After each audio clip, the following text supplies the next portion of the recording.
On nous dit que le peuple est souverain. On nous dit que c'est le peuple qui choisit. On nous dit que sans le peuple, aucun homme politique ne peut exister. Alors dites-moi, pourquoi ceux qui vivent grâce à nos voix là deviennent sourds quand nos ventres crient? En Côte d'Ivoire, ce n'est pas le silence qui manque.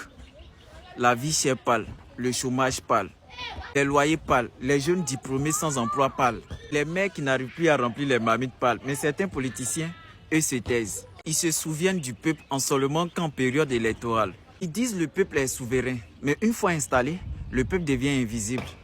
Pourtant, la souveraineté ne veut pas dire décoration. Ça veut dire pouvoir réel, ça veut dire responsabilité envers ceux qui t'ont élevé.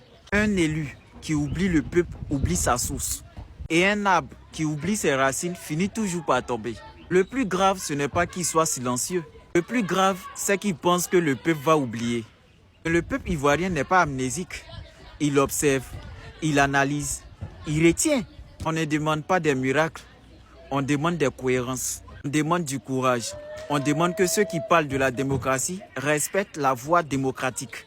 Parce que si le peuple est souverain, alors le silence face à sa souffrance est une faute politique. Et l'histoire a toujours montré une chose. Quand la voix du peuple est toujours ignorée, trop longtemps surtout, elle finit par parler plus fort.